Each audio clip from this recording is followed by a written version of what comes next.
Bienvenue Femme rayonnante dans ton podcast où nous sommes entre professionnelles ambitieuses, prestataires de services. Développe ton entreprise en ligne plus vite et de façon plus simple. Je suis Leslie, professionnelle dans le milieu de la gestion des risques financiers et j'aide les femmes entrepreneurs à améliorer la gestion de leur entreprise et de leurs finances. Il est temps de rayonner en ligne.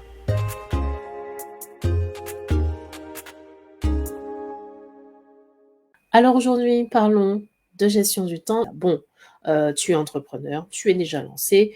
Je sais que tu sais que c'est important, puisque plus ça va aller avec ton entreprise et plus il va y avoir des choses à faire.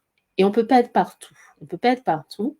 Et lorsqu'on a son activité, l'aspect commercial, l'aspect marketing, l'apport pour les clients, le suivi des clients, l'administratif, mais aussi la vie privée, parce qu'il y a les documents, l'administratif, le fiscal aussi dans ta vie de tous les jours, peut-être un autre travail à côté ou d'autres obligations, ta famille ou tes amis, une vie sociale, que tu sois marié ou pas, ça change rien, il faut vivre.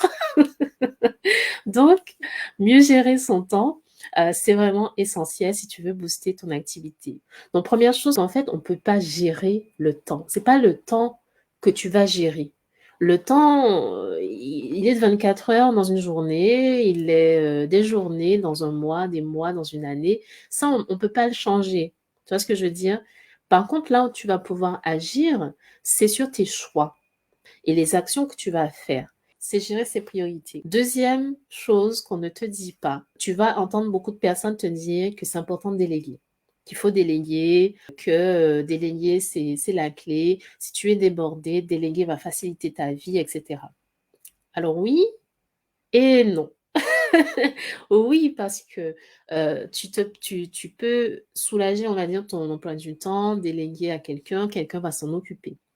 Une entreprise qui grandit à des niveaux de chiffre d'affaires, etc., qui se développe à divers endroits, tout seul, bon, c'est possible dans une certaine limite, mais tu constateras que tous les groupes, les grandes structures, etc., elles fonctionnent et elles arrivent à développer parce qu'il y a des équipes, d'accord? Ne nous cachons pas là-dessus. Déléguer, c'est clé, c'est primordial. Sauf qu'en fait, ce qu'on ne te dit pas, c'est que pour pouvoir réussir à déléguer, ça veut dire qu'il y a toute une phase de passation, de préparation avant. Donc, c'est pas lorsque tu es sous l'eau complètement dépassé ou que tu n'as pas encore mis en place tes systèmes que tu vas pouvoir déléguer. Ça va pas fonctionner. Parce que la personne, elle a besoin, quand elle arrive, elle connaît pas ta structure, elle connaît pas ce que tu fais, comment ça fonctionne. Elle a besoin de process définis. Elle a besoin de choses qui sont déjà en place, qui fonctionnent pour pouvoir faire la reprise.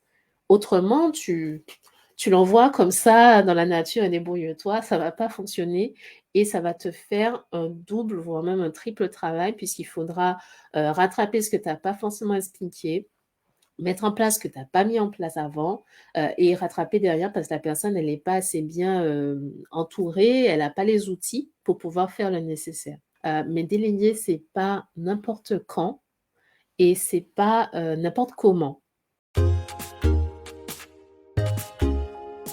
Il est temps de rayonner en ligne.